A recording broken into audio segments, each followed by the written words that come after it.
Ya, perkenalkan nama saya Ruli Ramadhani dengan NIM G211180138. Di sini saya akan menjelaskan tentang algoritma FP Growth. Video kali ini saya persembahkan untuk UAS mata kuliah Data Mining oleh Pak Saifur Rahman Solil, Eskom Mkom, salah seorang dosen FTIK Universitas Semarang. Nah, fokus pembahasan kita kali ini, yang pertama itu apa sih itu data mining? Yang kedua, pengertian algoritma FP Growth. Yang ketiga, metode FP Growth. Yang keempat, contoh penerapan FP Growth. Dan yang kelima, kesimpulan. Untuk referensi, saya menggunakan e-journal, bisa dilihat di linknya.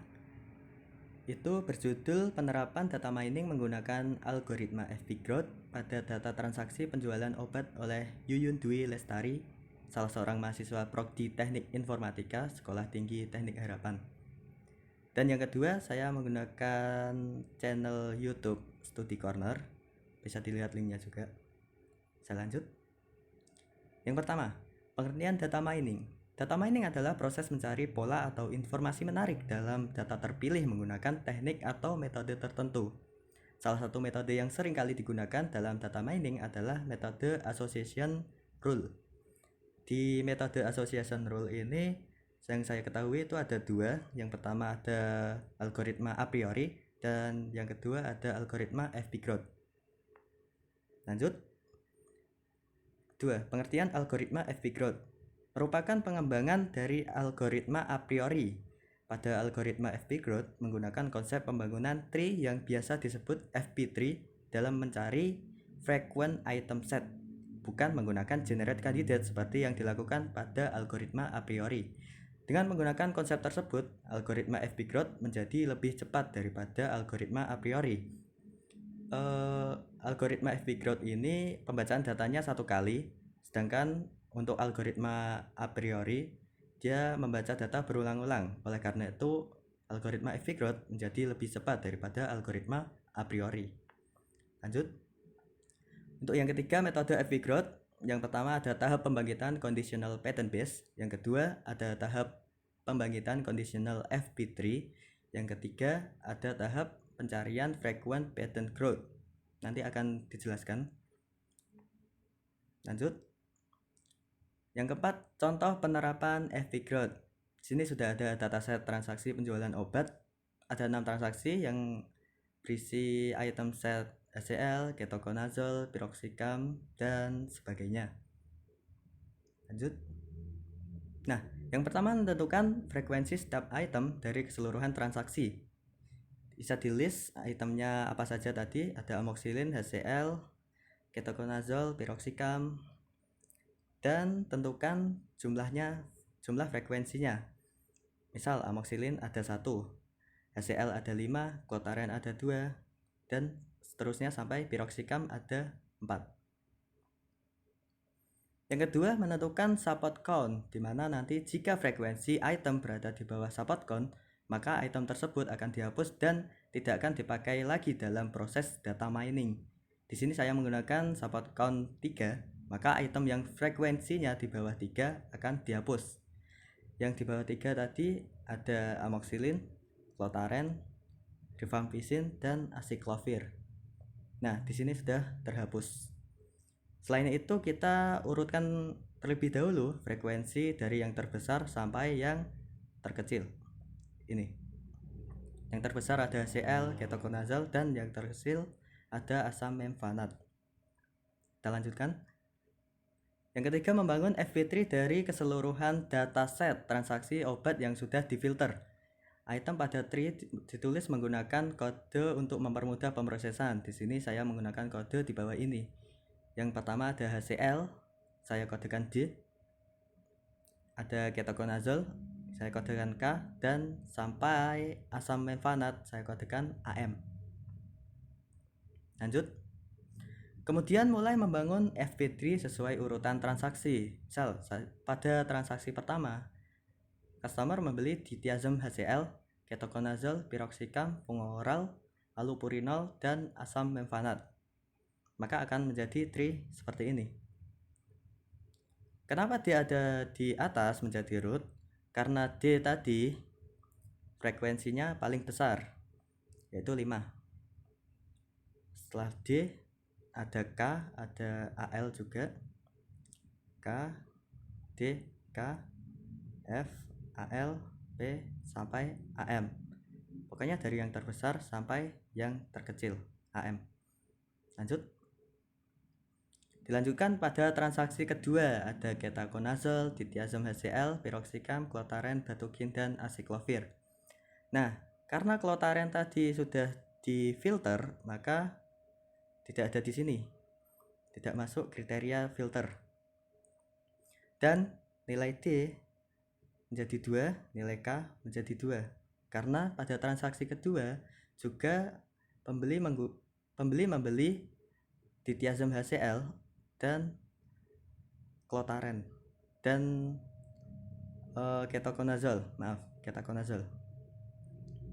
Jadi menjadi 2 jumlahnya. Saya lanjutkan. Ini tanpa FP3 secara keseluruhan. Tadi ini transaksi pertama, yang ini transaksi kedua, transaksi ketiga, transaksi keempat, dan transaksi kelima. Oh, masih ada transaksi keenam. Karena B ini berjumlah 2, maka itu ada 2 transaksi di sini. Saya lanjutkan. 4. Tahap pembangkitan conditional patent base. Di sini kita akan melakukan tracking rute terhadap semua item.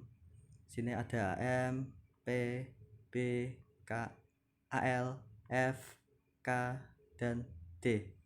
Karena tadi frekuensinya paling besar ke kecil, sekarang kita menggunakan kecil ke besar.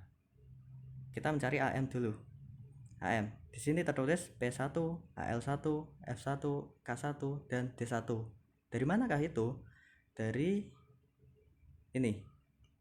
Sini ada 3 AM. Pertama, AM kedua, AM ketiga. AM pertama kita tracking sampai root-nya D. Ada P1, ada AL1, ada F1, ada K1. Nah, kita tulis tuh di sini. Ada P1, AL1, F1, K1, dan D1. Selanjutnya ada P1, B1, AL1, F1, D1. Ini pada AM yang kedua sini. P1, B1, AL1, F1, dan D1. AM ketiga juga sama. P1, AL1, F1, dan K1. P1, AL1, F1, dan K1. Lanjut. Tahap kelima, tahap pembangkitan conditional FP3. Sini kita menjumlahkan jumlah P-nya ada berapa tadi, AL-nya ada berapa, F-nya ada berapa. Sini P-nya ada 1, 2, 3. Maka kita tulis P3. AL juga sama, AL-nya ada 3, 1, 2, dan 3. Ada 3. F-nya juga 3. Ya ini P3, AL3. Karena pada setiap transaksi ada P dan AL. Sini juga P, ada AL. Sini juga P dan AL. Maka kita tulis P3, AL3. Sini juga sama, P3, F3. P-nya 1, 1, P1, F1, P1, F1, P1, F1. Ada 3, P, F. Sini ada ALF juga seperti tadi, dan ada P3, AL3, F3.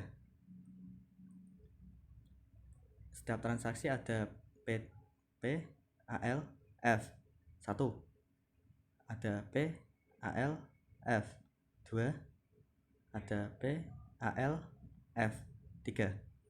Nah, seperti itu. Dilanjutkan sampai D, HCl. Angkanya seperti itu tadi. Saya lanjutkan aja. tahap frequent pattern growth. Di sini kita tadi ada AM, sini ada P, ada AL, ada F. Kita gabungkan AM dengan P, ada AM dengan AL, AM dengan F. AM dengan P, AMP, AM dengan AL, AMAL, AM dengan F, AMF. Dan ini AM ada 3 tadi di FP3. Seperti itu sampai D. Tinggal menggabungkan aja. Nah, yang terakhir kesimpulan. Kesimpulan dari data mining dengan menggunakan algoritma FP-Growth dapat diimplementasikan dengan menggunakan database penjualan obat karena dapat menemukan kombinasi item set sehingga informasi tersebut mungkin dapat membantu mengembangkan strategi penjualan terhadap konsumen.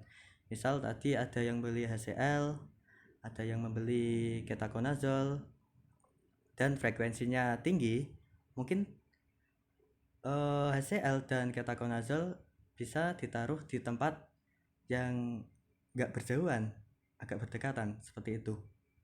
Ya, mungkin itu saja presentasi dari saya. Kurang lebihnya mohon maaf. Wabillahi taufiq wal hidayah. Wassalamualaikum warahmatullahi wabarakatuh.